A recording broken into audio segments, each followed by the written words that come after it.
সার্জারির সময় অবশ্যের সময় একটু ব্যথা লাগছে, পরে অতটা ব্যথা লাগে নাই, সহনশীল। সার্জারির পর দেখাইলো, আলহামদুলিল্লাহ আমি স্যাটিসফাই। হ্যাঁ, ইকবাল স্যার প্রতিনিয়তই অপারেশন করছে এবং উনি সব থেকে আধুনিক পদ্ধতিটা অ্যাপ্লাই করেই কিন্তু অপারেশন করছে। তো আমরা এক ছোট ভাইয়ের অনুভূতি শুনছিলাম অপারেশনের মোটামুটি 20 মিনিট পরেই উনি ওনার মনের অনুভূতিটি প্রকাশ করেছেন। তো ওনার মনের অনুভূতিটি আমি আপনাদের শোনাবো। তার আগে একটু বলে দিই, এই অপারেশনটি ডক্টর ইকবাল আহমেদ স্যারের আন্ডারে হয়েছে এবং সিঙ্গেল কি হলে হয়েছে। সিঙ্গেল কিহোল সম্পর্কে আমি অনেক ভিডিও করেছি, তারপরে একটু বলে দিই। সিঙ্গেল কিহোল মানে হচ্ছে যে ডান পাশে একটা ফোঁটা হবে, বাম পাশে একটা ফোঁটা হবে এবং এই দুটা ছিদ্রের মাধ্যমে কিন্তু আপনার সব অপারেশনগুলো হবে। যেখানে অন্যান্য ডাক্তার দেখবেন যে 4টা ফোঁটা করে, কেউ বুকের সামনে করে, কেউ বগলের নিচে করে, ওভারঅল 4টা ফোঁটা করে ফেলে, কিন্তু ইকবাল আহমেদ স্যার অনলি 2টা ফোঁটা করেই কিন্তু অপারেশনগুলো করছেন। এর ফলে কি হয়, 6-7 মাস পরে দাগটা অতটা বোঝা যায় না, রেজাল্টটা খুবই ভালো হয়।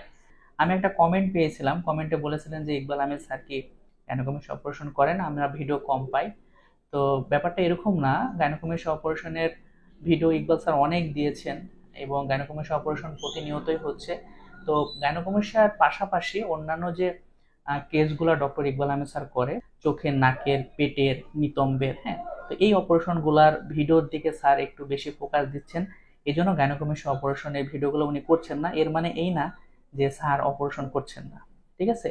স্যারের কাছে গাইনোকমিক্সের কেস প্রতিদিন মানে গড়েও যদি আমি ধরি 2জন করে কিন্তু থাকে, 2-3 জন করে থাকি। তো এই ভাই গাইনোকমিক্স অপারেশনের পরে অনেক হ্যাপি এবং মনের অনুভূতি প্রকাশ করেছে। এই ভিডিওটিতে আমি চলে যাচ্ছি। আর গাইনোকমিশন নিয়ে যদি আপনাদের আরো কোয়ারি থাকে, আপনার স্ক্রিনে যে নাম্বারটি দেওয়া আছে সেই নাম্বারে এসএমএস করে বিস্তারিত জেনে নিতে পারবেন। সবাই ভালো থাকবেন। আল্লাহ হাফেজ।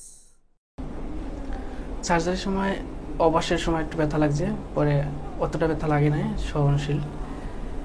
সার্জারির পর দেখাইলো, আলহামদুলিল্লাহ আমি স্যাটিসফাই। তাদের ব্যবহার অনেক ভালো, কারণ তারা অনেক ফ্রেন্ড সুলভ আচরণ করেছে।